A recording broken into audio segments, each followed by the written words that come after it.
That's the noise that was Walls with eyes. It hits you. Beauty is daunting. rituals and practices.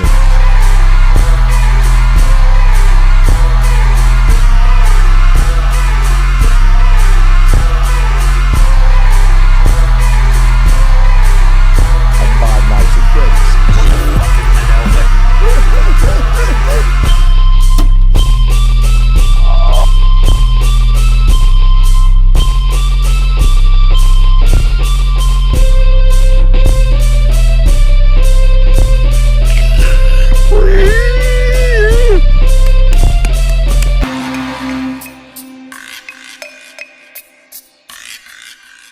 Hello, everyone, and welcome to the Walls with Eyes podcast, where we always go full eyeballs to the wall.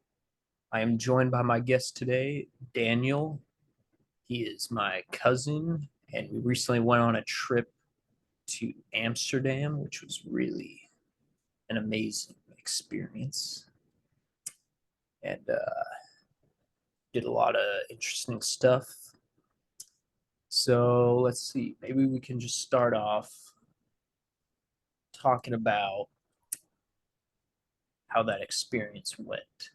So so basically I heard that Daniel was traveling the world, by the way. Like where are all the places that you've traveled to so far in your journey? Hello world. Well, I'm back. I'm back now, Oh, you're and back. it was all in Europe. Yeah, I'm back now. Got back like 10 days ago, so haven't been here long. But started in Ireland, then I went to Scotland and England, France, Netherlands after France. Then I did Belgium, Switzerland, Germany. I was just in Prague, didn't go anywhere else in the Czech Republic. And I flew out of Budapest, but I didn't really experience Budapest too much. Just kind of walked around for a day.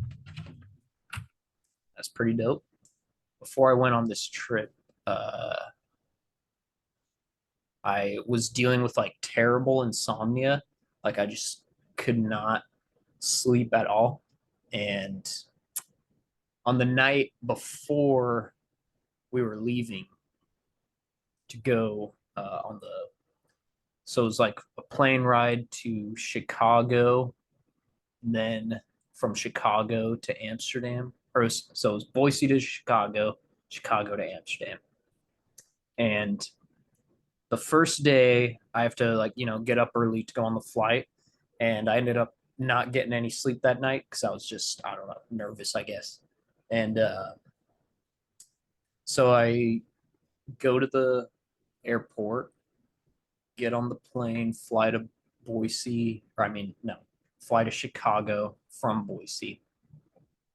And it's terrible. Couldn't sleep on the plane either. Once I got to Chicago, I had actually, oh man, I don't know if I should even say it. Okay, I'll just kind of use code. I brought special gummies with me that just make of that Just what. sleep aids. Yeah, exactly. Yeah, just interpret it like that. But I take these special gummies as sleep aids, and they end up having the exact opposite effect, where they made me super anxious because I'm used to the smokable form of these gummies, if you will, and the edible form is much a very different experience. Let's just say than the smokable. And so I take those and I'm on the plane. And by the way, I took way too much of these, for example. It was like 600, around 600 or 700 milligrams, which is absolutely insane if you know what I'm talking about. And I just felt super anxious. I forgot to bring water on the plane, so I was super dehydrated. And I remember the flight attendants just like come along and give you like a little cup of water every once in a while. Like Yeah. they Yeah. they would just do that, but I was like super dehydrated. I just remember like one time I was just like kind of laying down in like a in just a daze of just like I don't even know. I wasn't sleeping, but I was like just kind of just out of it. Yeah. And then That half awake. yeah, like I know exactly what you in mean. Yeah. between realities, basically. Like and the flight attendant wakes me up and she's like, "Do you want anything to drink?" And I remember I was just like, I didn't even mean to say it like this, but I was just like, water, because I was so dehydrated in my voice. I was just like, water. It's like the SpongeBob. He's like, I don't need it. Yeah, I know. That's exactly. I need it. That's exactly how it sounded. Yep. And it was, yeah, the whole flight was terrible. Then I get there finally to Amsterdam. And so in my time, when I got to Amsterdam, it was 1 o'clock in my time, but in Amsterdam, it was literally like 9 in the morning. So, so I didn't get any sleep the first night, didn't sleep on the plane, and now it's like 1 in the morning in my time, and it's like 9 in Amsterdam. So, so then I ended up taking a bus that was well, I ended up, you know the story. Yeah. I kind What, of was it, a got a bus or a free ride. train? I thought it was a train. Oh wait, no, it was a train, not a bus. Yeah, it was a Yeah. I bought a ticket for the train and then went down to the subway and got ended up getting on the wrong train. And then once I arrived at the wrong place, uh, I saw the right train that led to the right place. So I just got on that, and then I realized I didn't even have the ticket. Like I must have lost the ticket or something because it wasn't in my pocket anymore. So, Yeah. but no one said anything. No one even stopped me or asked me for a ticket. So I kind of just got 2 free rides, basically. Yeah. But I I did that once too. oh yeah, In France. I went the because I mean I can't be sure, but I'm assuming that you went on the correct train just in the wrong way. yeah. I Like think you look at that's the train map and it's like it's at this is like train S7, and then you go to train S7 and they go in two directions, and you probably just got on the one that was going away from town as opposed to town, yeah. which can be kind of hard to deal with when it's all in not Oh yeah, English. everything was a different language, and that was kind of surprising to me at first. I was kind of expecting when I got there that like everything would be mostly English, or like that they would have English next to the the actual language, but that ended up not being the case. But Yeah, sometimes they do the more touristy spots, and I kind of assume they would like at the airport because I took a train in, I didn't fly in, so I was not familiar with the airport, so I was just kind of unfortunate. yeah, yeah, but yeah. Anyways, once I took the right train, got to the right place, then me and you met up and we went and got we rented bikes and we rode 5 miles. It was like around 5 miles to our hotel, and I just have this like giant backpack on me, riding 5 miles on no sleep, and I was just like, I remember at that point I was just like so dead. I was just like dying, trying to ride that Yeah. bike with negative sleep basically, and once we get to the hotel, I remember we get in and the hotel was really like cramped and just kind of, not the highest quality hotel you could say, but so that was good. It's pretty low quality. Yeah, Yeah. but In hindsight, we probably should have complained, and they probably would have put us in another room that's what I was because thinking. that was That's what everyone was telling me because when I was telling them the story of what happened, I'll just tell what happened. So we get in bed, like go to sleep, and I wake up in the middle of the night feeling things crawling on me. And then I turn on my flashlight and there's just like bed bugs all over my bed. And yeah, I was because covered. those I mean those can like get into your clothes and then like you could take them somewhere else. I was pretty fortunate that I Yeah. didn't have a problem with them afterwards, but I Yeah. think you ended up bringing some back, right? I thought that I did, but I don't think I actually did. I think what happened was so so the whole time I was there on the trip, it was like a week. I didn't get like any visible bites on me. And then once I got home, then all the bites showed up like out of nowhere. I just had bites all Yeah, over my back, all over my arms, everywhere. And yeah. apparently, I looked it up, and apparently, bed bug bites can take up to 2 weeks to show up. So I think that's probably what it was. Yeah. It's just all the I think the bites. same here because I thought I was pretty good off too. Like because I brought that like silk cocoon Oh thing yeah, for that very same reason. If I brought that with me on my backpacking trip just in case I ended up somewhere that was like really crappy. yeah, So I got inside that. So I was like, oh, I'm good. They're not gonna get me. And then like a couple weeks later, there's like all over my like inner thighs. They're just munching on me. I was like, dang it. Dang it. yeah, yeah. But I'm just glad I didn't have like a problem with them like later down the line. Yeah, They didn't like get into my bag or anything. yeah. That's But definitely yeah, lucky. I'm in lucky. hindsight, we definitely should have just like immediately complained and then been like, I for some reason I was thinking in my head like oh this is like maybe normal for them in their country and like I didn't want to be the like stuck up American like complaining about the room like yeah. I just but yeah now in hindsight that was not acceptable. Because I believe like I didn't even know it because like I brought you back to the hotel and then I went back out because like you went to bed pretty early. It was like 3 p.m. and I was like, I'm in Amsterdam. I'm not gonna Oh go to bed at 3 p.m. yeah, So I biked back into town, just met up with some hostile folks that I'd known.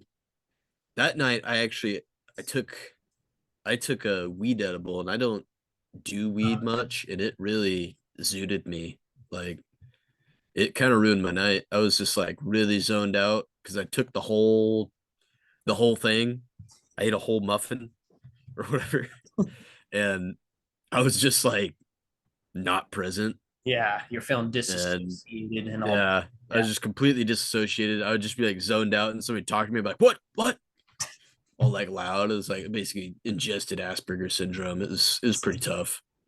Um, but the folks I was with, a couple of them I met in other cities previous to that, and we just like met back up. yeah But I mean, I was out really late, and they took me to we went to a club, and I just remember I was like zoned out, and it was fine, and then I just like snapped sober, and I hadn't drank anything, I hadn't had anything else, and I was just like in the middle of a club sober, and I was like, oh, this is horrible. I need to leave. So I left.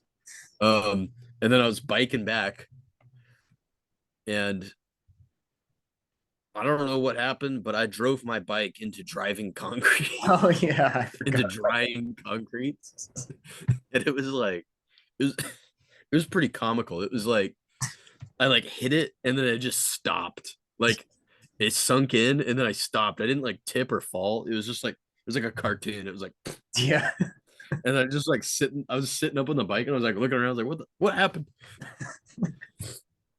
And I just drug myself out. Nobody saw me allegedly, so I just drove it away. yep yep then they have Um, those poor concrete layers. yeah, I wonder late if they again. just, yeah, yeah, they probably had to lay it again, or they just let it At dry. least that part. But let's see what else was. Oh yeah, so you got back, and yeah, Yeah. What did we do the next day? I actually because I ended up not sleeping good that night either because of the bed bugs. Yeah, So yeah, the you were still next pretty day, dead. oh yeah, I remember the next day was I can barely even remember it because I was so just like ugh, just like dead, like in a hazy dream state because I hadn't slept in like basically like 3 days at that point. And Yeah. so yeah, I was like dead that whole day. We didn't really do anything interesting, but but Yeah, I think we just kind of like did like sightseeing, kind of walked around, biked yeah, around, yeah, pretty which much. is nice. I mean, it's nice to like take it in, Yeah, but yeah, I mean, yeah, if you're especially on super like tired, then the it's first probably kind of hard to perceive as well yeah, and take it to mind. yeah. I was Yeah, definitely like I felt this like uh I was really like impressed by Amsterdam, like in like visually, just like the buildings and even the people. Like it seemed like everyone was attractive somehow. Like there was no I guess it's just the difference, when you go from America to somewhere in Europe, you're like, oh, there's not a bunch of like fat people on scooters. This is weird. But but yeah, so that was and I felt kind of like out of place at first. Like I just felt like, everything around me was so beautiful and amazing, and I was just sitting there just like just like dying inside. Like I just didn't feel like it's so tired. Yeah, yeah, but the next day I ended up sleeping pretty good, and that was when we decided to take the truffles. And the truffles, we took the truffles and went to a Van Gogh museum, and that was a really great experience. And I remember that was your first time ever doing truffles or any like psychedelic, yeah. basically. Well, yeah. I mean, the truffles are basic. I mean, it's the same thing as mushrooms. It's just Yeah, like it's psilocybin. It's the exact same compound. It's like their get around to like be able to sell it because it's like you can't sell magic mushrooms, but you can sell like it's like the part of a root of it or something. yeah, But yeah. same That's plant. You just kind of got to eat more of it, I think, yeah, yeah. Because like they in definitely dosage wise, as the mushroom itself. yeah, we took a lot. Like we took uh we bought a We little did it twice, and yeah, we did do it didn't twice. we do like 11-ish grams each? Like we did Yeah, like half. yeah, it was Yeah, we split it 22 grams 22 total. grams. We split that in half and ate half each, which normally like with mushrooms that would be a heroic dose is what they call it, like which is a really intense like experience. But I mean it was really intense, but they definitely, like you said, weren't as potent as regular mushrooms, I would say. But we took them and almost puked when I was taking them. It was really weird. They had like the texture of like walnuts, and like when you when you first eat them, it's like you're like, oh, these don't taste bad at all. But then the aftertaste hits, and you're just like, ugh. Like it was like such a bad aftertaste. Like I don't even know how to describe it. Just like earthy fungus. Just I don't even know. It was really bad though. I almost puked when I took the last little crumbs at the bottom of the bag. Yeah. Like I kind of I puked in. remember you were like kind of taking your time, and I just took them all and I was just chewed them up, swallowed it, I and know. then I started eating like jelly or crackers or something. Yeah. I was like, gotta just get this over with. It's like I'm not gonna savor this moment. I know. I always do that for some reason. Even with like drinking, like if I take like a shot, like I'll like take the shot and then I can't swallow it immediately for some reason. I always like hold it in my. See, that makes it so much I worse. know. It's like it hurts. Like it hurts your mouth. You gotta I know, get it but down. yeah, I don't know why I do that. It's just a weird tendency that I have. But You just don't like it. The body's trying to reject it. yeah, exactly. That's what it Yeah. Um, like I feel like when I do take a shot, like the right way, there's like a chance of it just like immediately just like exploding in my like and coming out my nose, like that kind of thing. So that's why I kind of like I like savor it, I guess. Like I just drink it, Uh, hold it in my mouth, and like, okay, then I swallow it. Like it's yeah. stupid. But anyways, we did the truffles in the Van Gogh Museum, and you were saying you really liked the truffles. And I Yeah. like honestly going into I didn't know if you were gonna like it or not, because not everyone does like the psychedelic experience, but you definitely you liked Yeah. like what yeah, what did you like about it actually? It was it's it's very hard to describe, but I think like coming so fresh off of the taking that edible, which I did not like, it was it was like the almost the exact opposite feeling. Like, I took the edible and I felt like I was like not present and I was like not thinking about anything. I was just kind of like completely zoned out and just like asleep but awake. I was just like a walking zombie. And I was just like as if somebody had to like scream into a hole to like get my attention. I'd be like, Yeah, what? that's What? yeah, And I felt like I was like slow and clumsy. yeah, Um, but with the when I that, took the truffles, I was just like, I did not feel like I was hindered like physically in any way. I felt like I could still move fine. I wasn't like stumbling or like dumbed down. Um, and I felt like I was like much more thoughtful and everything. Like everything I look at, you just kind of go down a little wormhole yeah, of like, thinking really deep into it. You feel very present. yeah. You feel Um, more associated rather than distant. yeah. And I feel like me, like I kind of have like I'm a little bit like I don't know, I'm like undiagnosed like ADHD technically. I feel like a lot of people say that, but I'm definitely kind of like scatterbrained and like I don't know, like my mind's always like thinking about things like too much. And that like I don't know, I felt like it like focused me. So I Yeah, was like just really focused, very present. And I felt like I was like socially fine and as well as physically fine, which I liked. I didn't like being like dumbed down like I did the other before. right. Um, Yeah, I didn't get like a lot of like visuals or anything like that. Um, the first time I felt like, I mean, there was a little bit of like the breathing. yeah, yeah. Where it's like as you breathe, everything you see is also breathing. That's a really Yeah, it's effect. pulsing. Yeah, the world is just kind of pulsing, but I didn't see, I didn't see like weird stuff per se.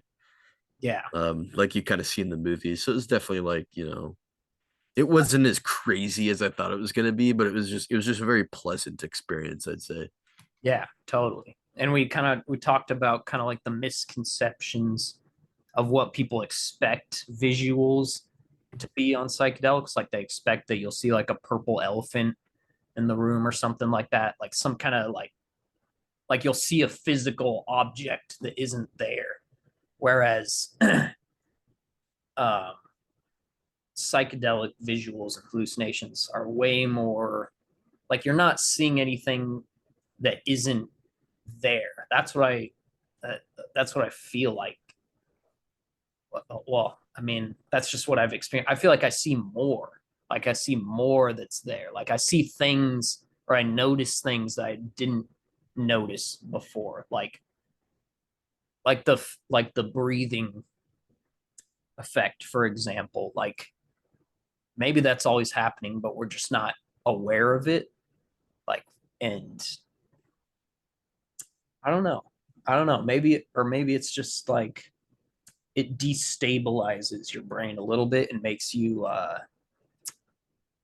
like what is it? It makes you like it creates like a disconnect between it makes it like harder for you to distinguish between like objects and whether like it's a solid object or if it's just like part of this giant wavy pattern in front of you. That's what I experience a lot, is like things don't look as solid. They just look like they're all part of the same thing, and they're all like waving around and morphing together. It's weird. Like almost like ethereal, I guess, or like transparent, Yeah, maybe a better word. kind of like that. Yeah. Yeah. It's a crazy experience though. And in the Van Gogh Museum, that was like the perfect place to do them as well. Like looking at his paintings, and like some of his paintings were almost like, and I remember talking about this, his paintings almost seem like they're describing that in a visual way. Like that's what I kind of noticed. Like in Van Gogh's paintings and in his portraits, like the uh the strokes, the the painting strokes on the face kind of like move with the strokes in the background in a weird way. Like Yeah. it kind of blend together. And I feel like that's so similar to like what you see when you're on psychedelics, which I thought that was super interesting. And but maybe he just saw that because he was just already crazy. So it's like he just had access to that kind of visual perspective. But yeah, his paintings, I had a whole new, I didn't know much about Van Gogh going in there, but I had a whole new perspective on him after that experience, and a newfound respect for him, because he's like, I don't know, I feel like I relate with him in a lot of weird ways, like the fact that he's an artist and the fact that he's kind of crazy. Like I don't know, it was really cool reading about his life. And it's also crazy that he wasn't actually diagnosed with uh anything. Like they didn't know what his mental uh problems were. They just knew that he was like mentally kind of crazy and depressed kind of person. But yeah, I don't know, it was a really awesome experience. And let's see, oh yeah, so after that, after the museum, What we else do we do? we went and we walked over to that weed shop, because see, this was the thing, is like since I smoke regularly, like I told you, I was like, oh, if we smoke some weed, it like brings the high from the shrooms back a little bit, because that's something I've experienced. But I know since you're not like, oh, you don't smoke regularly, you notice the big difference between the high you get from weed and the high you get from shrooms. And I actually even noticed it too, in a weird way. Like we went to the smoke shop and we just like smoked a joint or whatever. And after that, I could tell we both just kind of felt like, oh, like just like exactly how you were describing, like less aware, or like kind of clumsy, just kind of like I don't know, like I feel like it wasn't good. I didn't like that experience, and just being in a different place in general and having new experiences, it kind of gave me a new perspective on weed. Whereas like, when you're just smoking in your room, uh it's like it's fine, but when you smoke and then you're like out in public around all these people, like going to stores and like being all active, it's like you don't want to be high in that situation. Like you want to have your awareness more. Yeah. And but when you're just like alone in your room and you have nothing to do, then it's like it's just a source of high basically. But it's a way of dealing with isolation and stuff, I guess. But which probably isn't very good. But but anyways, we went and bought more shrooms after that. That's what we did. We got 2 containers each. And that No, what one container each? Oh, But yeah. we're gonna the whole thing. 1 container each. Yeah, that's what it was. Yeah.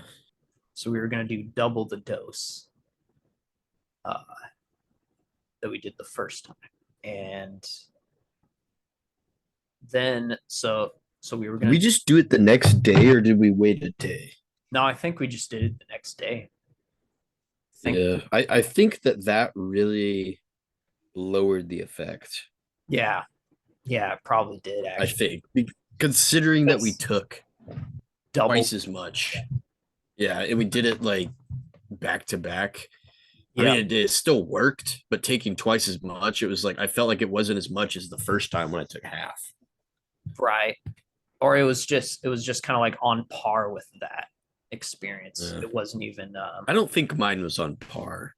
oh I don't think so. Maybe it's kind of hard to say. I don't know. yeah. No, yeah, the tolerance definitely probably had an effect on that.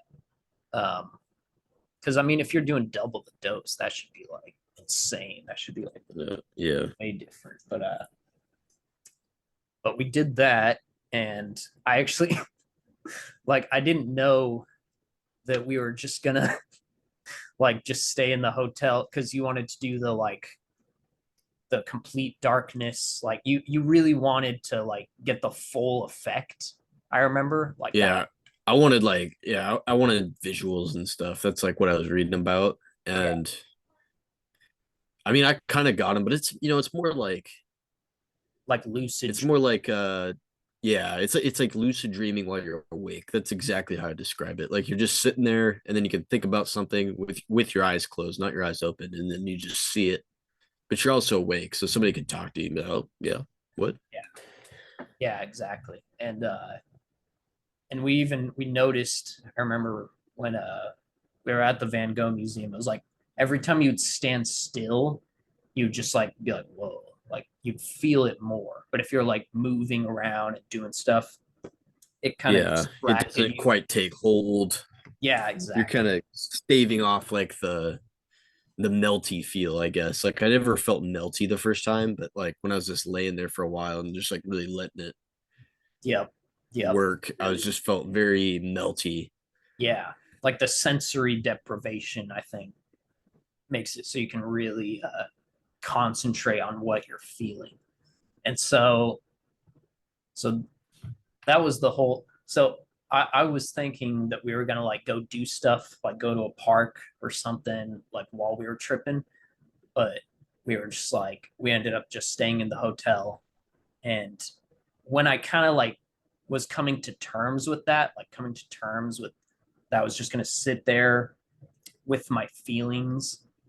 Like I just didn't. It just didn't feel right to me, and I like it felt like this kind of impending darkness. Like I was just kind of like as the high was coming up, I was actually feeling like worse as the feeling was coming up, and I was just like, oh man, how am I gonna do this? Like not distract myself from my feelings, like because I think I don't know, like I was definitely dealing with some stuff at the time, and uh and I'm also just a really introspective person in general, where I just kind of like really go into myself and like how I feel about existence and stuff. And like I remember I was just kind of like sitting in bed, uh, laying down, just like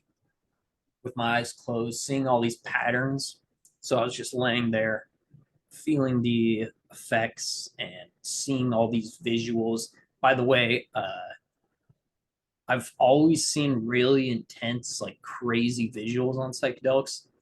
Like, there's never been a psychedelic experience I've had that I like didn't get visuals. And I don't know. I think that's maybe something that's just me. Like, it's just some like it's like the way my brain works or something. Because ever since I was a little kid, I was always obsessed with like looking at like granite and walls and just seeing all these like little cartoon faces in it. Like I would just like I could look at like a random placement of like little bumps, and in that I can just like see all these like weird, surreal, like cartoon faces.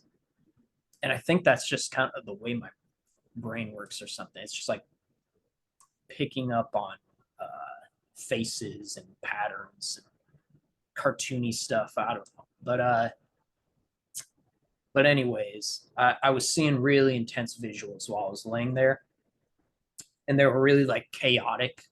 Like nothing really made sense. All the patterns were just like waves of just craziness, and it was like really tiring to me. Like it was like just looking at these patterns. It was like really mentally kind of exhausting, and I kind of just wanted rest from the patterns, but I couldn't get it. And but then all of a sudden, like while I was seeing these visuals, I saw like a little like ring. What it looked like, it was like a ring floating around, and in the center of that ring there was no patterns at all. Like it was just complete darkness in the center of that ring. And when I saw that, I was like, what is that? Like I want to go into that. Like I want to experience no pattern, like the absence of pattern, and just to like find rest, I guess. And like I was visually kind of like looking at that and trying to go in it. Like I was trying to see if I could like go into that hole where there's no patterns. And the more I tried to go into it, it was like the darker things became, the more negative I was feeling. And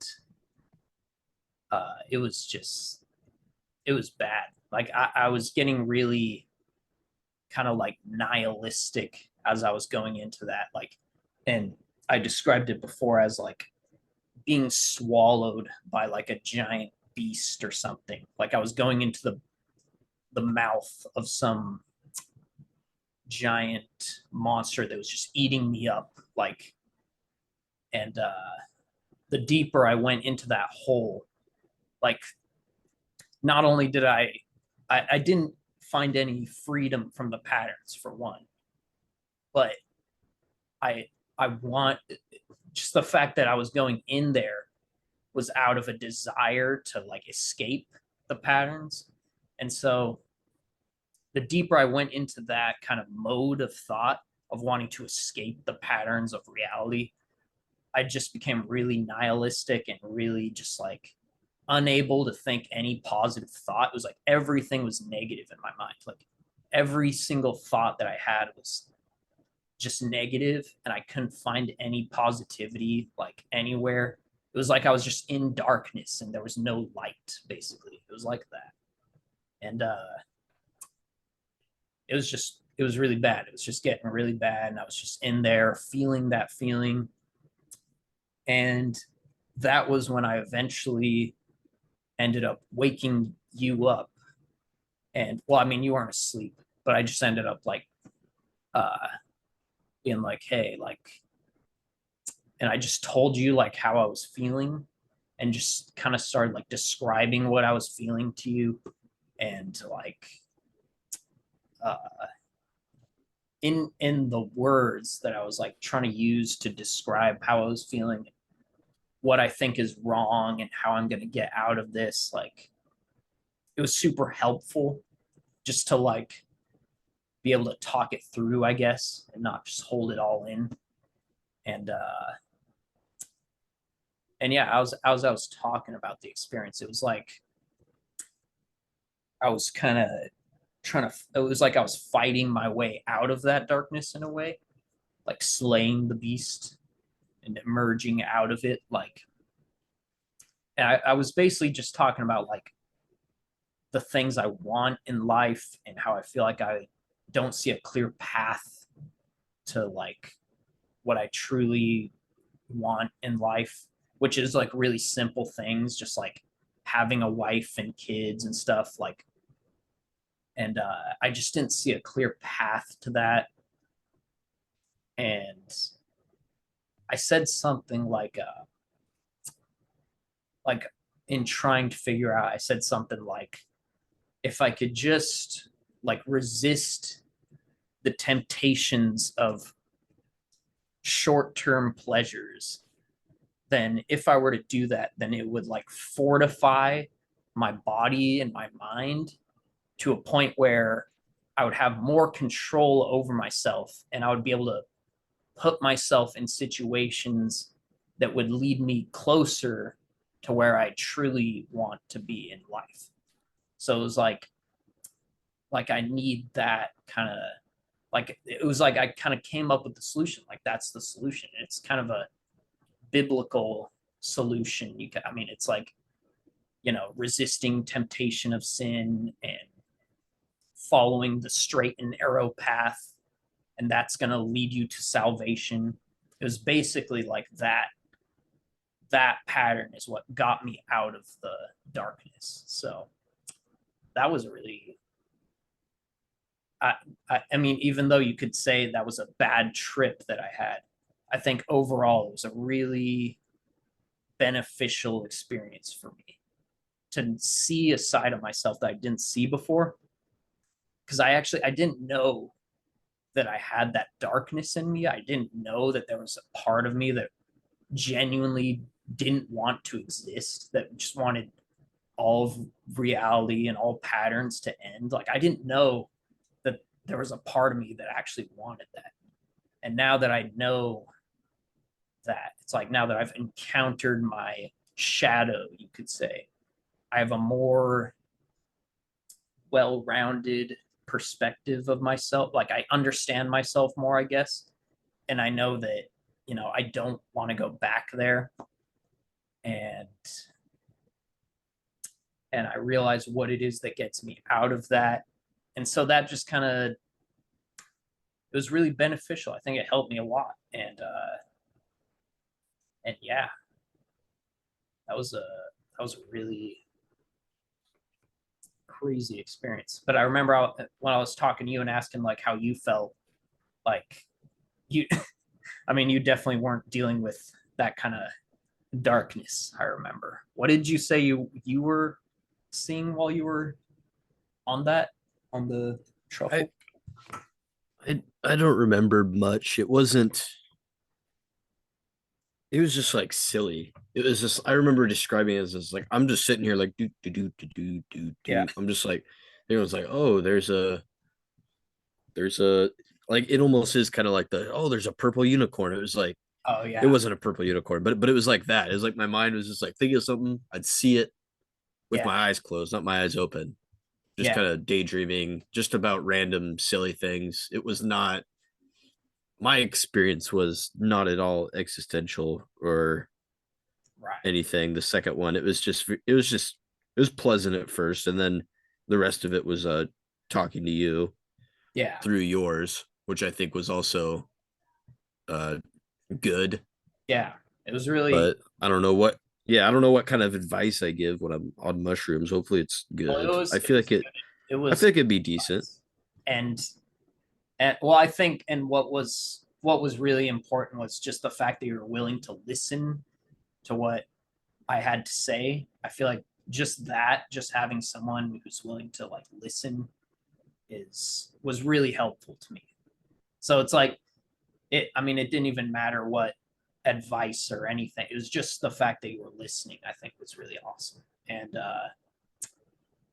you did kind of, I remember we kind of started talking about what we were seeing, and we said like I said we were seeing raindrops, and all of a sudden we were seeing raindrops like both of us at the same time, and then we were like, oh, now I was like, oh, now I see like the places where the rain is dropping, like the little droplets, and then we were seeing that at the same time, right? You remember that kind of? Yeah. Yeah, it's interesting. It's like a very it's just very hard to describe because it's like it's surreal, you know? It's like And yeah, and I always That's how you would. It's just surreal, so it's hard to realistically describe. It's yep. And I gotta admit, every time I do describe my psychedelic experiences, there's always like a feeling in the back of my mind of like, like it's not. I'm not describing it well enough. Like, there's no words that can really capture the experience. So there's always like kind of a little dissatisfaction in that one. Like, I can't describe it, but maybe that's how it's supposed to be. Like, it's supposed to be beyond words in a way, and it definitely was beyond words. And we basically stayed in the hotel the whole time. I yeah. remember, That day was like kind of a write off. I mean, I think it was good. It was yeah, definitely worth it. But like we definitely didn't accomplish anything. Uh, physically, yeah, spiritually, perhaps. Physically, no. yeah. I remember even like I think at like the end of the night, I was like trying to get you to get up or something, and you were just like locked in bed, like you just were saying like I can't move or something like that, which is I was just like, I'm melty. I mean, I could have moved, but I don't know. I just yeah, felt very, it is that very. I melty, just described it as melty. You just kind of like melted into your just melted. into the position you were in, which is it's interesting because Taylor, my sister, has actually experienced that same kind of thing where like, but it was on acid, where she was just kind of like we were all outside and she was laying down on the ground outside with like a blanket over her, and she just like was telling me like she couldn't get up, like she just could not get up no matter what. And I was like, Taylor, what are you talking about? Like, you could just, and I was like trying to tell her, I'm like, you could literally, if you wanted to, you could literally just pop right up out of that like position and just walk around and do so, like, but you just don't want to. Like, but she was like, no, I can't move. I'm paralyzed. And I'm just like, that's like, I there's, mean, I wasn't paralyzed. I was just, yeah, it's just, yeah, you're right. I didn't want to. I didn't want to move. yeah, exactly. That's what it is. It's just wanting to stay in that position and like, but I think that's something a lot of people have experienced on psychedelics, just getting like locked in one place. But but yeah, after that, I feel like for me, honestly, that was like the not the highlight of the trip, but like the most meaningful part of the That trip. was like the climactic event. Yeah, yeah, exactly. Like I was dealing with the darkness that was, and it that darkness was there like before the trip, and even the days before, like the first days while on the trip, it was just like it all came to like a climax at that point where I was alone with my feelings and realized, oh, this is what I'm feeling. Like, this is how I'm feeling. Like, and just like, but I don't know. It just, I don't want to dwell too much on that because again, words are not sufficient. But Yeah. we didn't do much the day after that. We just kind of chilled and Um. Well, we went out the day after that, didn't we? yeah, we did. We went to like the what was it called? That Amsterdam experience was like the horror Oh experience. yeah. Yeah, that was interesting. It was I like know. the Amsterdam dungeon. Those are kind of like a chain thing, so they're a Yeah, little campy, but they're I mean they're funny. It's a yeah. decent I experience. really It's not liked it super actually. expensive. I was impressed by it. I didn't think it was gonna be that like I don't know. The actors were really good.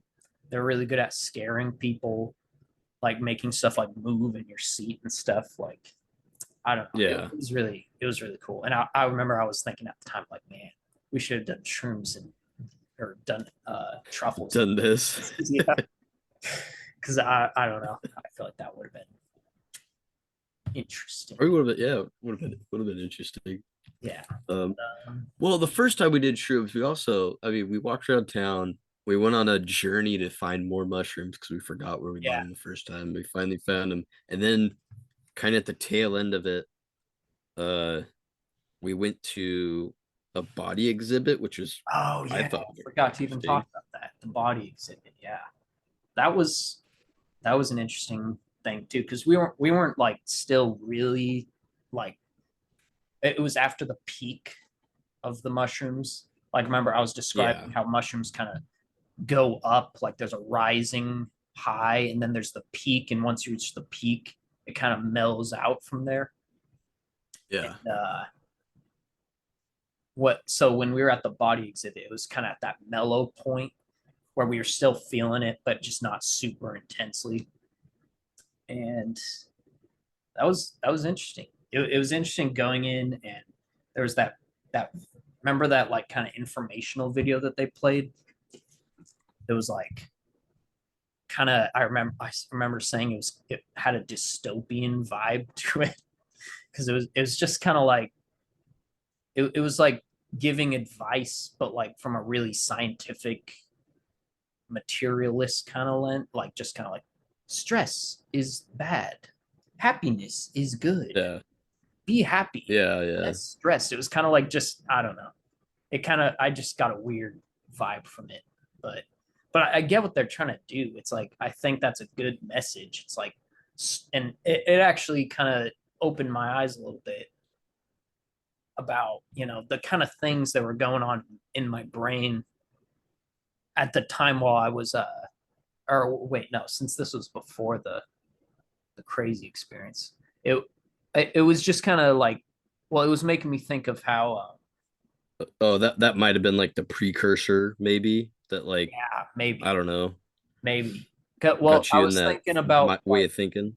like dopamine deprivate, like when you lack dopamine in your brain and how that affects you and how it makes you not have positive emotion. Because I was thinking about when I was in that darkness, I had also not smoked any weed at all that whole time or eaten anything. And, I mean, and since, I uh, smoked I used to smoke every day. I don't really smoke every day now. Uh, thank God.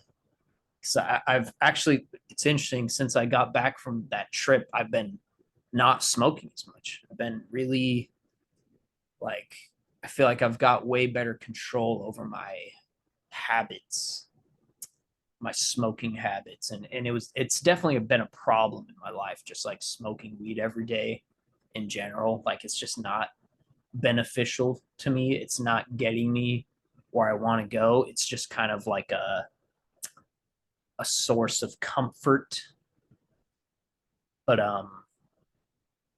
when you're in a state where you're just deprived from any kind of like you and my brain was probably like really deprived of dopamine at that time because I hadn't smoked anything. And oh yeah, and we saw that there was something in the body exhibit that said like if you have a habit, whether it's like smoking cigarettes or anything like that, uh and you stop doing it, like your brain um will only be focusing on getting that one thing, and your brain won't let you experience any positive emotion until you get that thing you're addicted to. Like it's just focusing on that. And maybe while I was in that experience, since I was so like out of it, I wasn't even thinking about what I wanted. Like I didn't even realize that I hadn't smoked. I didn't even realize that. And actually, at the end of that night, when I did smoke, I did feel a little sense of relief from that darkness. But I felt like I was like, oh, that wasn't the right way. Like that wasn't the right way to. Like it's just kind of a way of dealing with the darkness while you're in it. It doesn't get you out of the darkness. It just makes you comfortable in the darkness. That's what it does, really. Yeah, But and we were looking at, I don't know, there's a little thing with like all these sweets and treats, plate of sweets and treats. And there was a lot of variety. And it was talking about how there's studies done saying variety doesn't actually make people happier. Like variety isn't like an overall just positive thing. Like, and in some situations, even having less variety makes people happier with the choice they make.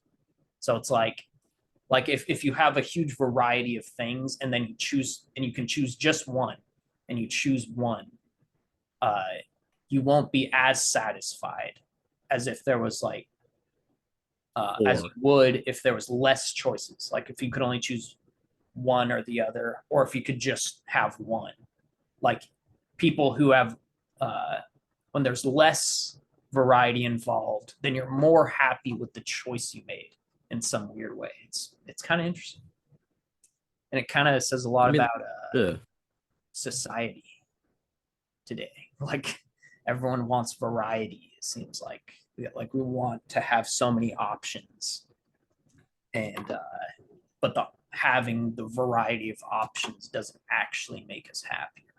Which I don't know. I thought that was an interesting thing, but It's interesting to think about because then it's like, like what is the reason? Is it because it's like you're looking at 10, you're like, I mean, I kind of want this one, but I also kind of want this one.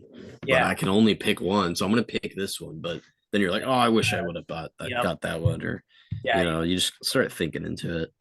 Yeah, it's and you could even think about that like the modern like dating sphere with like online dating and stuff like that. It's like you have so much variety, and people will like people tend to be promiscuous and just like go around sleeping around, and you have so much variety, but it doesn't actually like. And I notice with girls a lot. I think girls are a lot more like picky nowadays because they have so many options. Like they have so much variety of different options online, like of potential guys they could be with. So they have trouble settling down with just one guy, you know?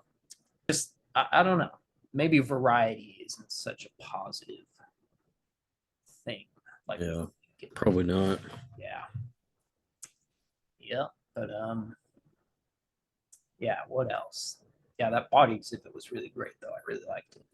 And it talked about the benefits of like exercise and having a active lifestyle, which was interesting because we went to one in America in Las Vegas. They didn't have that message in it. They didn't have the, exercise is good for you message, because I feel like that might be the difference between like American culture and European cultures. Like America is so much more like, body positive and like they don't want to offend people, but Europe is way more just like blunt about it. They're like, no, exercise is beneficial, bro.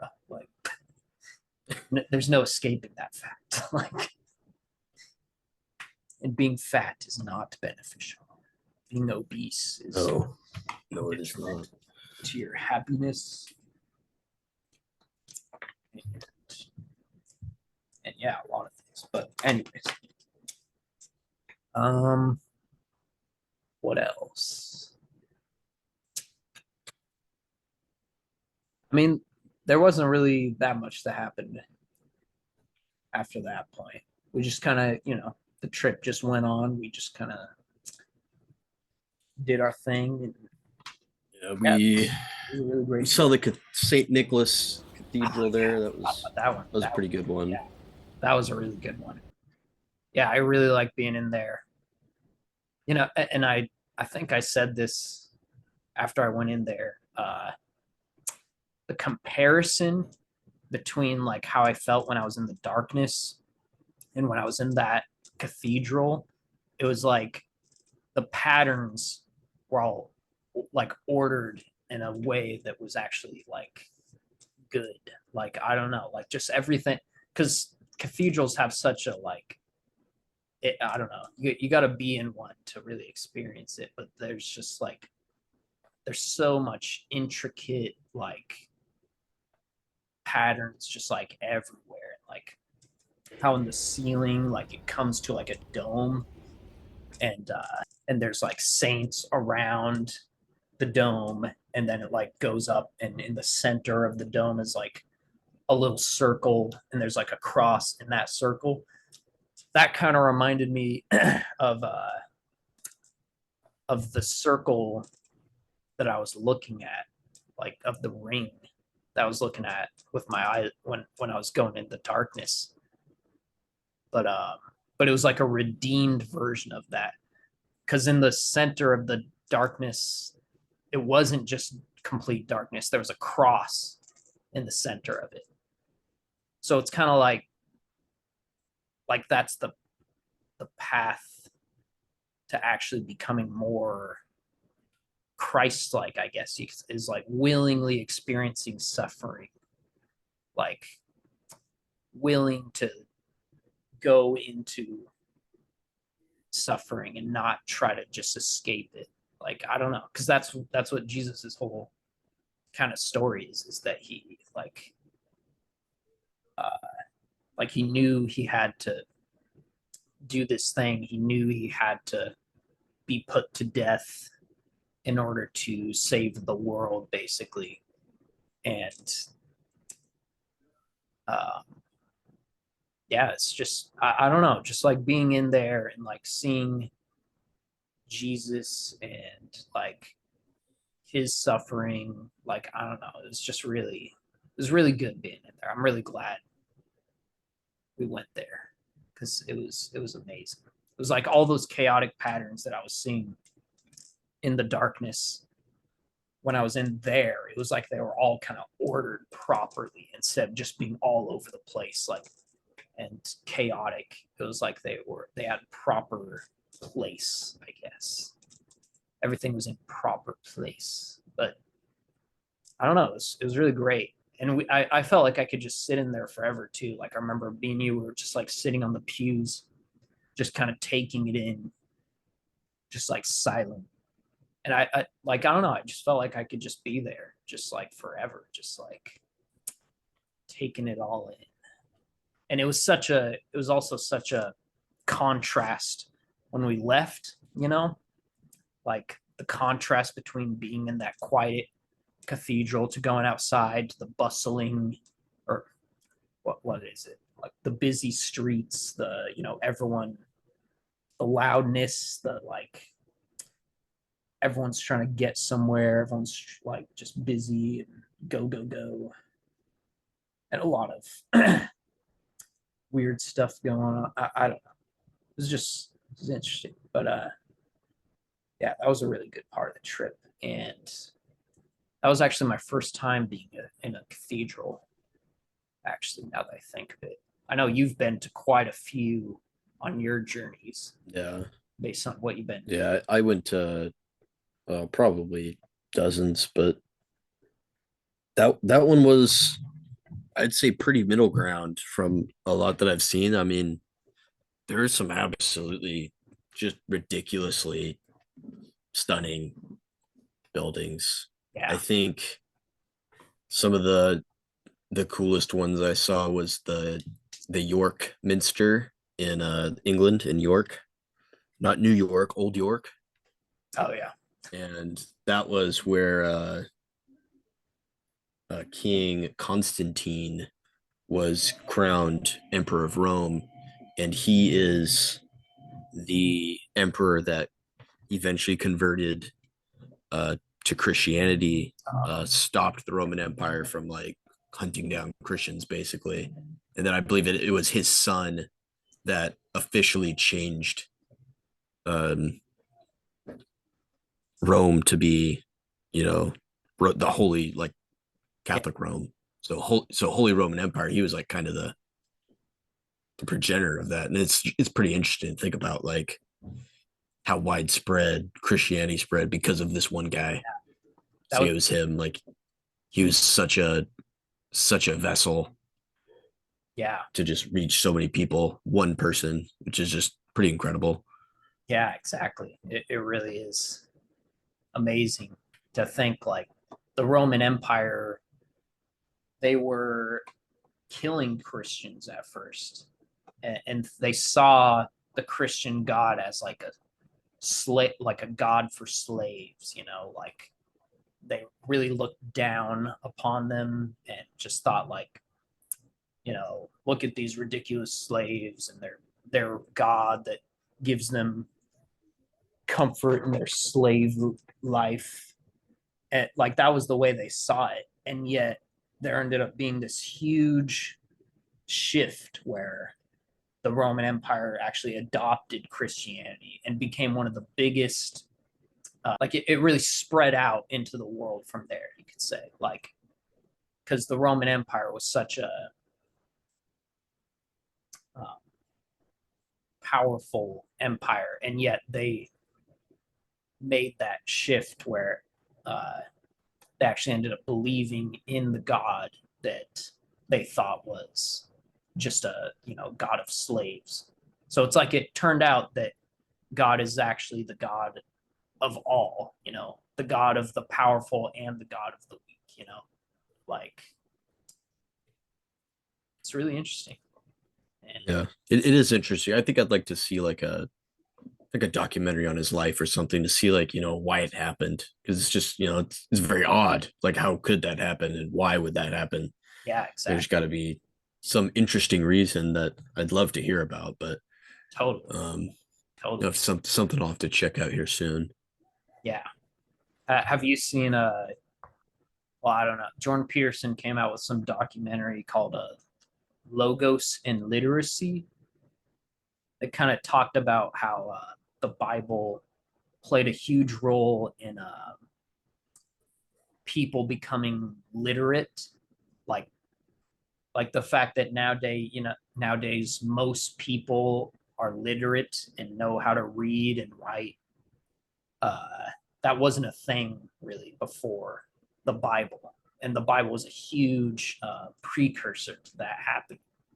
People learning how to read and write, because that was the original school. Actually, was the church, like, and they would go to church, and people would sing the hymns and all that, and that was actually how people learned how to read and write and speak and all kinds of it was a huge point, a huge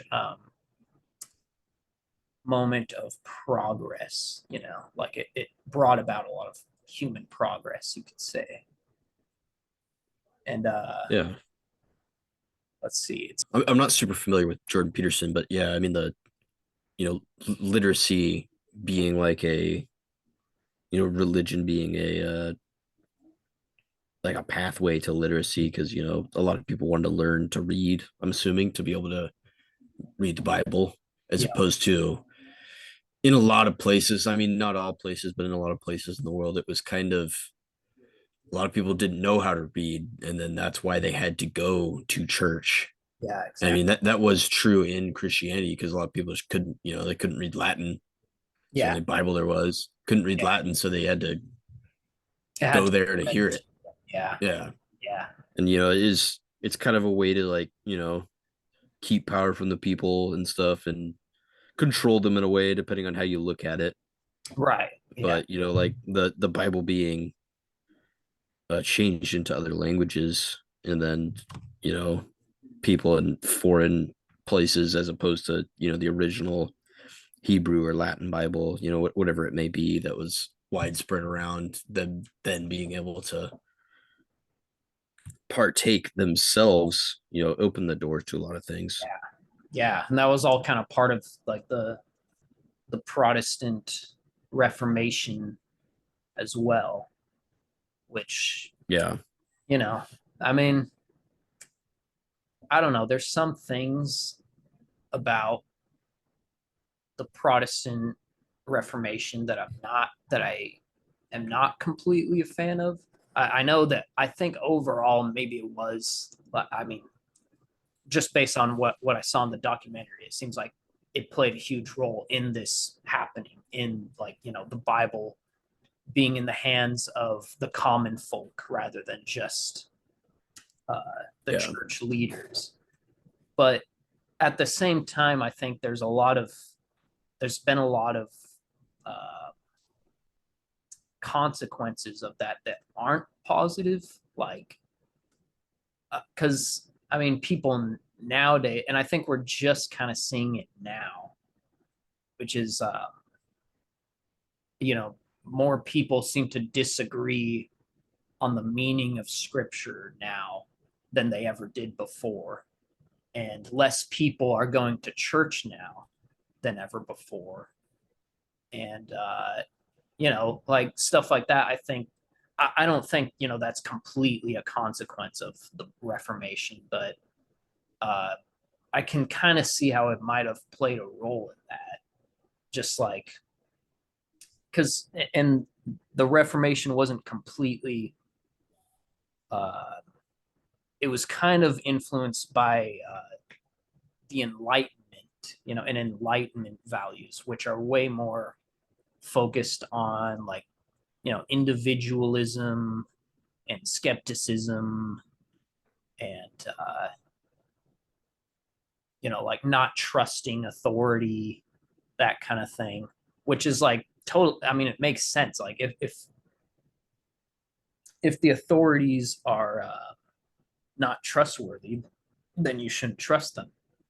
But that doesn't mean they're never trustworthy.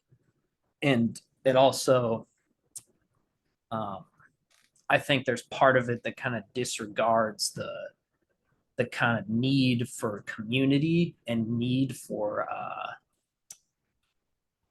um, the need for even just church, like in general. Like people don't go to church anymore, and a lot of Christians think, I don't need church. I just need, I can just read the Bible on my own and do it all on my own. But I don't know.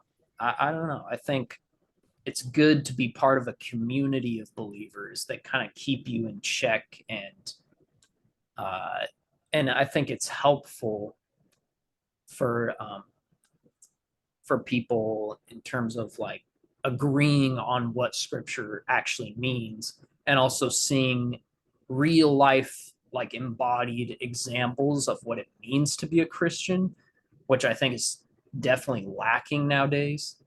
Like people don't, we don't have a lot of like uh real, I mean, well, just anyone who's born outside of the faith, you could say, they have no real world examples of what it actually means to be a Christian. Like they just go up based off what they hear, and like they heard that, like, Christians are these stuck up, uh, horrible, hateful people.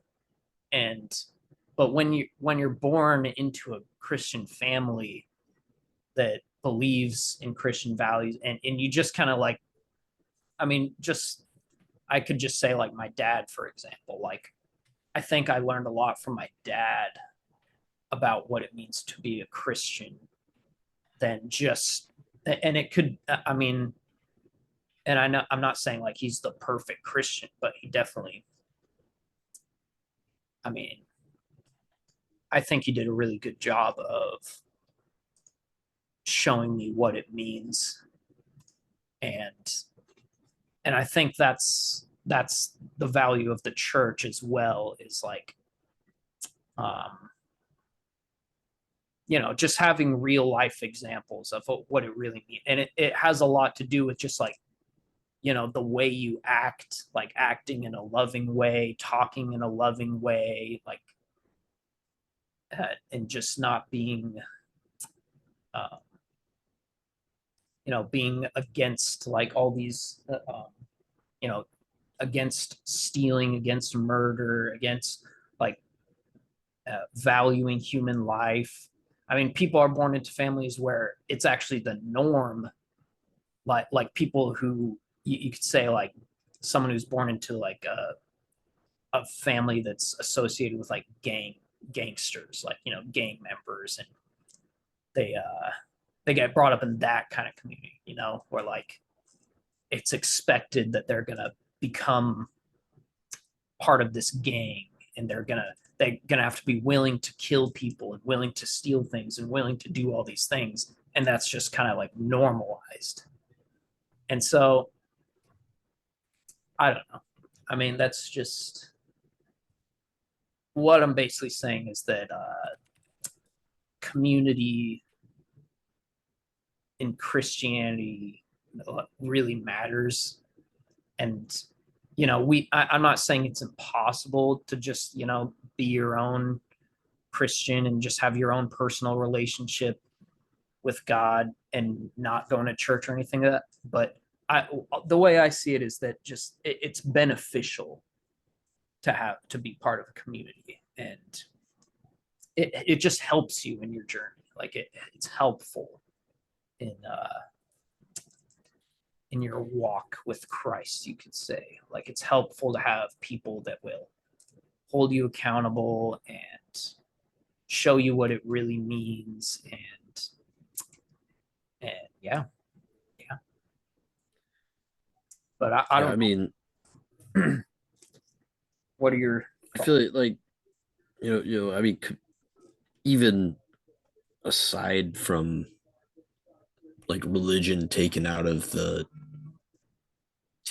conversation of like needing community, I think everybody needs community. yeah. That's just like one of the needs of everyone, like whether you like it or not, whether you're fairly, antisocial or, you know, not outgoing, you still need something. I think it's for a vast majority of people, at least, it's something everybody craves.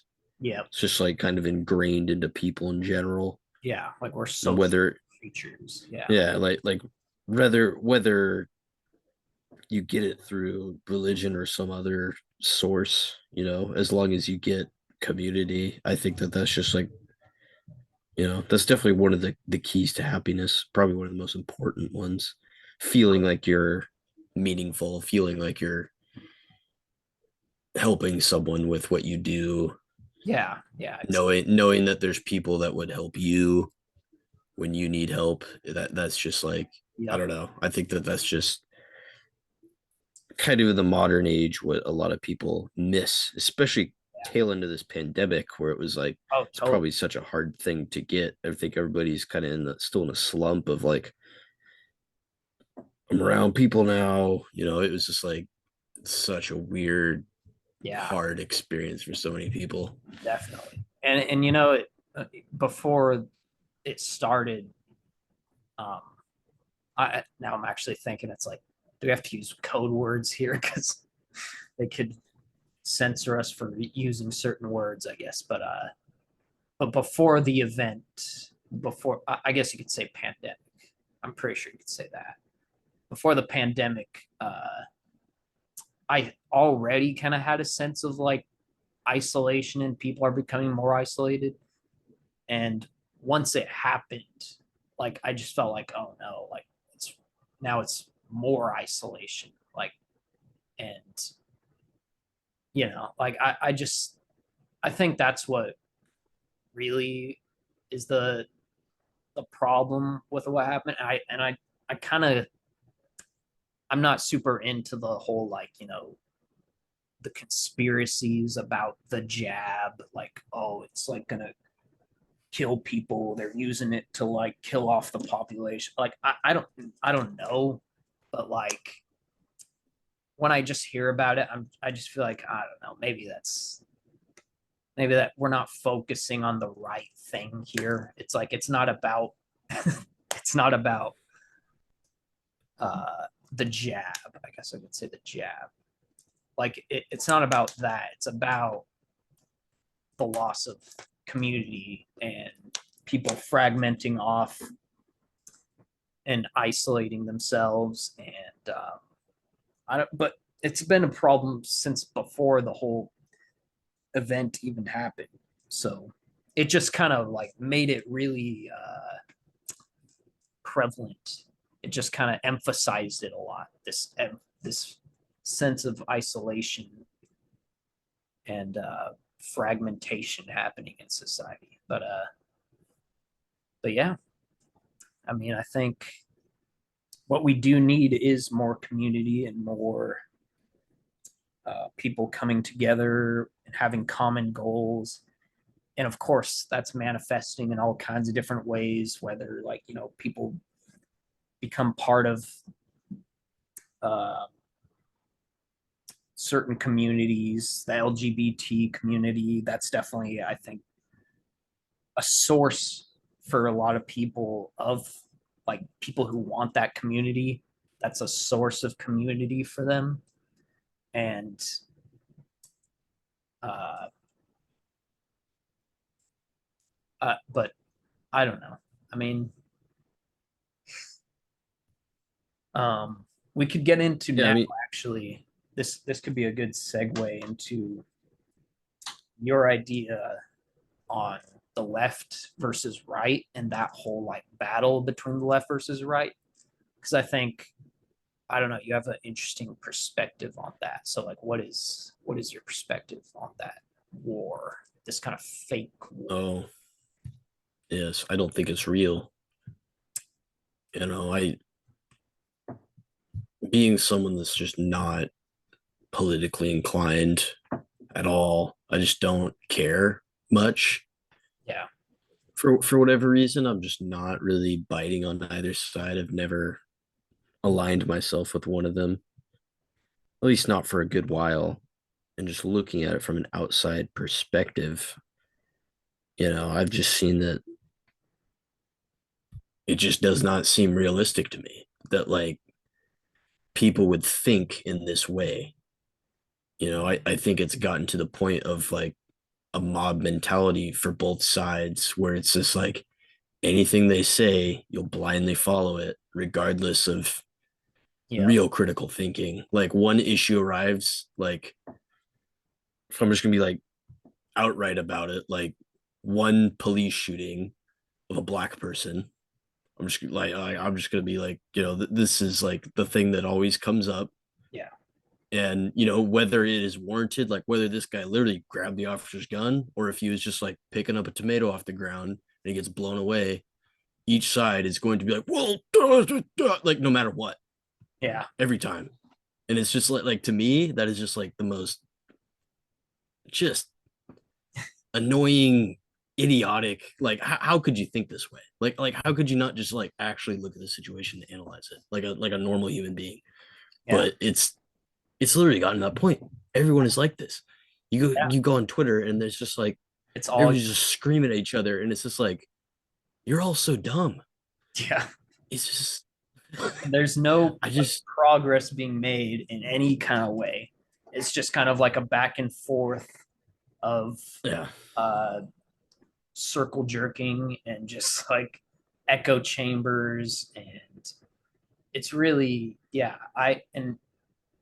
hearing your perspective on it has kind of changed the way I see it a little bit, because I've always been really identifying with the conservative movement, uh but I can see it just in like um like social media is a good place to see where it's happening, because it's just rampant. Like you can follow like a big conservative page and follow like a big leftist page, and the same thing is going on in both of them. They're both just like these echo chambers where no one is bringing any kind of like nuance to the table, or any like everyone's just saying the exact same thing in a way. Like they're just all like Trump shouldn't have been arrested. All the Democrats should have been arrested. And then you see on the leftist page, yay, Trump was arrested. And I mean, it's just, there's nothing getting done. There's no progress being made for there actually to be like an understanding between the left and the right, which I think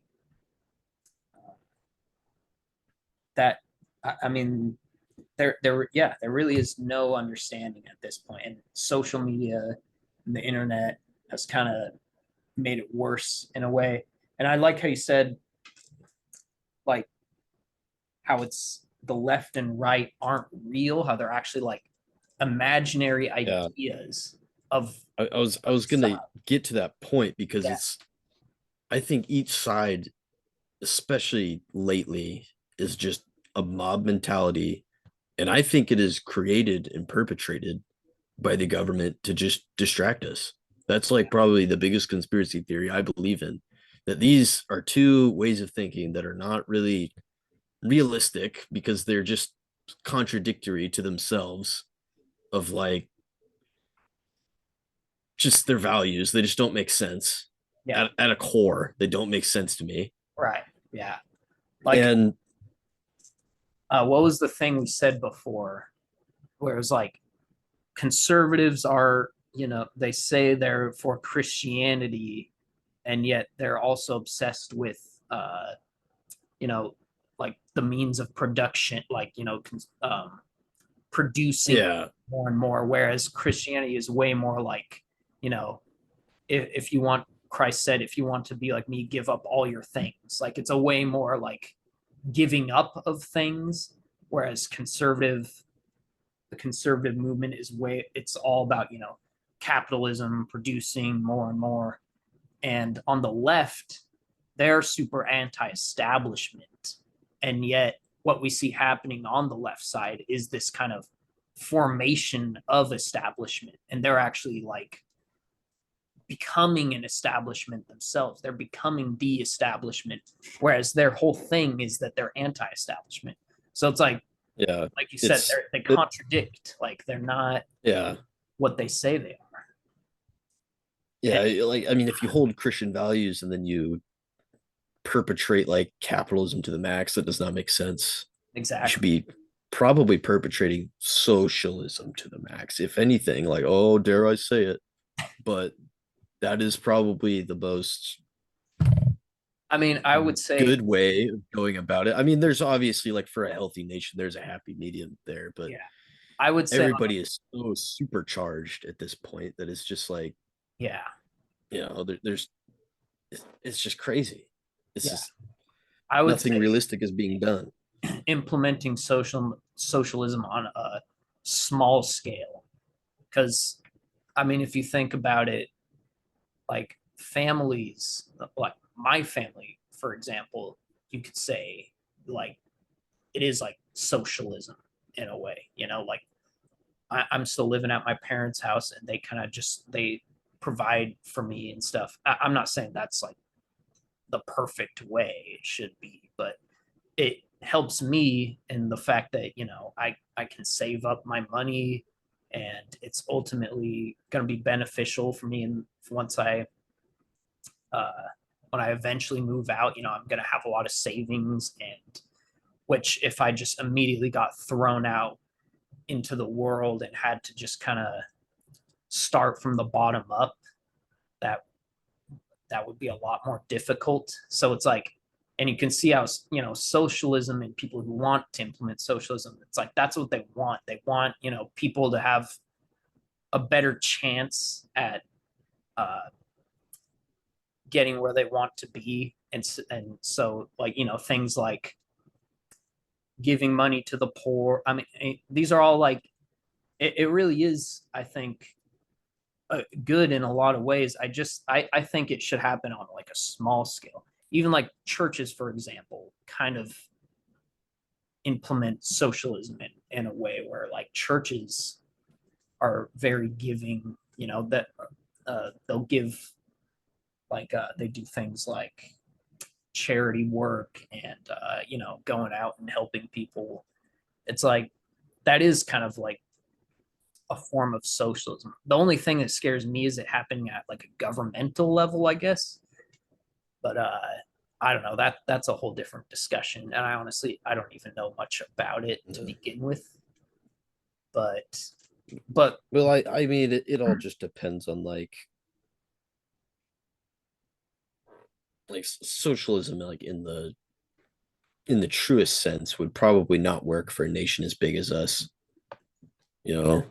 And it is like it's the realistic argument of like too many freeloaders, too many of this, too many of that, too many yep, people like yep. taking advantage of the system. Like they're taking advantage of the system, like yeah, that would It's happen, too sure. big. It's just it's But the thing is, we just need an overhaul because we're just so inefficient. Like our roads suck, our rail system sucks, our transportation system sucks, our schooling sucks, our healthcare sucks. So many things suck, yep, yep. and you know Is it because we're not taxed enough? Probably not. You can't just throw money at issues to fix them all of the time. I think it's, Right. we're kind of buried in legislation and stuff like that, where just nothing gets done. But at the same time, like, I don't know. That's the thing. I don't really have an answer to this. Yeah. But That's kind of the issue. I'm just kind of just having complaining. having the conversation, Yeah. having an open mind, that is leading closer to the answer. Like that's Yeah. bringing us closer to finding a solution. Like, and we're not going to find a solution if we don't talk these issues through and again have an open mind. Yeah, without devolving into a screaming match on for baseless reasons. Exactly. But I would say if I were emperor of the United States for a day and I could do whatever I want to try to fix it in that day, I would do two things. I would make lobbying illegal, punishable by treason, aka death. Nobody's getting lobbied to. Well, You're a politician, you're in lobbying is where big corporations pay off politicians to vote in certain ways to help them out. That's ridiculous. oh yeah, That that doesn't yeah, that just sound crazy? yeah, That's just corruption made legal. That exactly should not exist. exactly what it is. Yeah. And somebody that's like some idiot would just like but the funding. Shut up. I don't care. It doesn't matter. Illegal treason, punishable by death. No lobbying. If you're found out, executed every time. Yep. Yep. That's step one. Step two, the party system, gone. It's ridiculous. It serves no purpose. And as I said earlier, the only thing that it does is create two types of people that lack critical thinking. You are you you basically you get pigeonholed by having one ideal that you hold strongly into following an entire way of thinking blindly. I Yep. think that's ridiculous. That's stupid. And it, like why do we have a parliament that just like, and like not a parliament, but a senate that like can't make a decision ever because you have two ways of thinking. So every single time it's going to be like a 50-50, maybe one way or the other, because nobody is free thinking. Yeah. Nobody. And it is insane to me that would like even be thought of as being normal or okay. It does not make sense at all.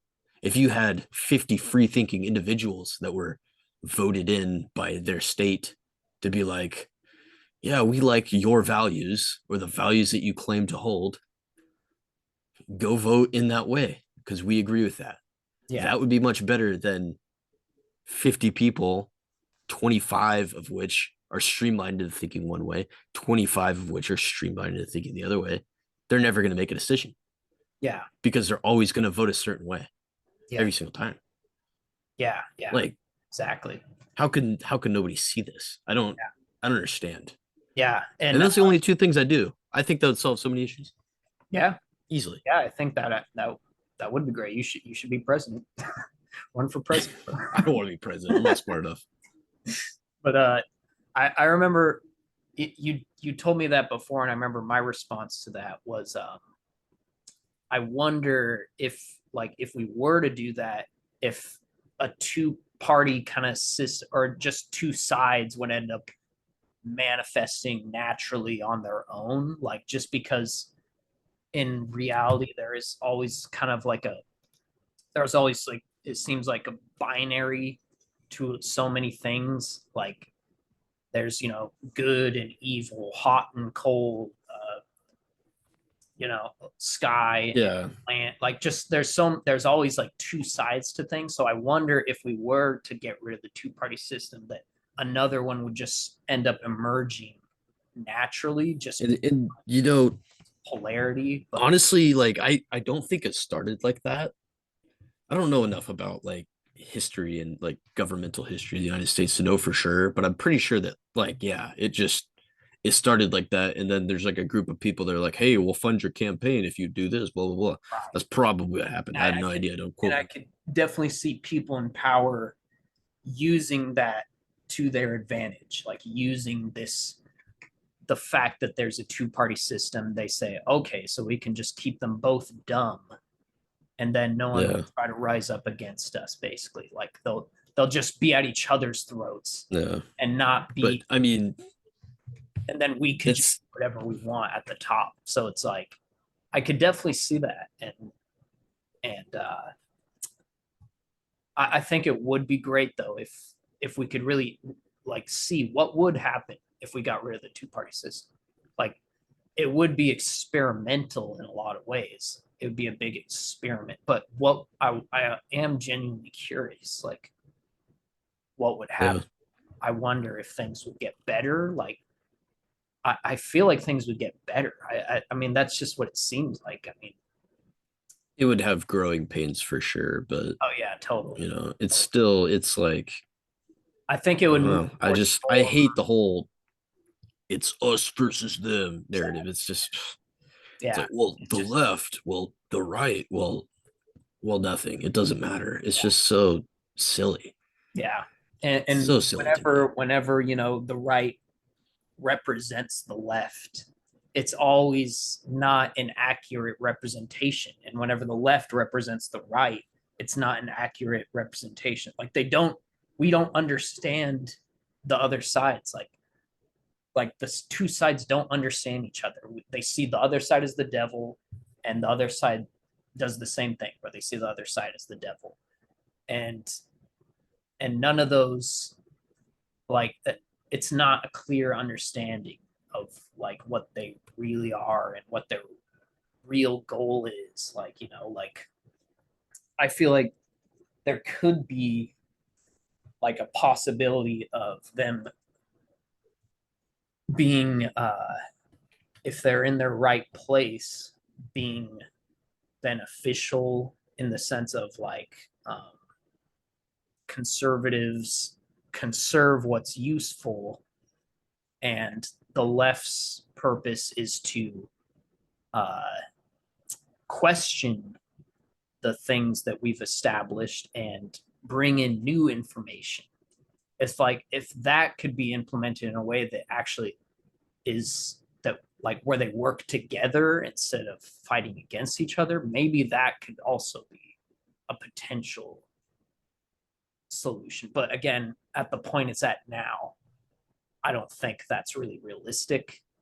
And maybe it would be best if we just kind of like got rid of the two-party system to like we got to like start fresh in a way. Like, like we got to start fresh, get rid of the two-party system, and then see what emerges out of that. What would probably emerge out of that is uh, people who do think critically about these things would end up um, just naturally getting more attention, and people like Joe Rogan is a good example. Um, he doesn't identify with the left or the right. He's a very middle ground kind of guy, and everyone loves him. Everyone loves listening to Joe Rogan. Whether people will call him like a crazy right wing conspiracy theorist, or conservatives will think he's stupid because he also talks about uh like the need for socialist kind of things, like sometimes like he's just a really nuanced kind of person, and he tries to see both sides of things. And um if people would just you know be more like that, instead of and actually thinking for themselves instead of just identifying with one side or the other, that could get more things accomplished, lead toward a better society. But yeah, I think this has been a really good podcast, and I don't know. Is there anything else you want to cover on this podcast, or I think we've been going for almost 2 hours. Yeah, it's a pretty long one. I mean, you'll probably edit it down a little bit, but yeah, it's been cool. Yeah, totally. This was a really great podcast. Yeah. You just got to invite Post Malone onto it Oh, next yeah. time. Post. I would really actually like to invite someone who disagrees with me on a lot of like. I would love to invite a leftist, like someone who's super leftist, onto this podcast and have a conversation with them. See how that. I think it'd be interesting to talk to either side, somebody that's totally. like Yeah. super down one way and just like probe their mind, just be like, really, man? Yeah. Really? This? Really? Yeah, exactly. And even if we Just, don't change that specific person's mind, it's like the audience of the podcast will be able to see what's going on, and that maybe they'll be like, oh, I see what's going on. Like it's about the audience, what is the audience getting from this? Not just who's convincing who of what. But yeah. And what's interesting is like most people can make great points on anything, really. There's a good argument for most things. Most. But I mean, yeah, we it'd can, be interesting to hear somebody that's just like, deep into it. It's yeah, just exactly. Yeah. And just kind of, bring light to that, show it for what it is. But yeah, this has been an awesome podcast. I want to show off my shirt real quick. This is from Jonathan Pajot's website, The Symbolic World. He sells t-shirts. Definitely go check him out. He has a YouTube channel called The Symbolic World. And says right here, it's Jonah coming out of like the giant fish. And it says, from the belly of death I cried, and you heard my voice. I just really like this image because I actually bought this shirt before that experience, but now it really reminds me of that experience I described. But anyways, yeah, this has been a really good podcast, and we should definitely do another one sometime. Because this is great. would be down. All right, man. Well, Okay. I'll just stop the recording.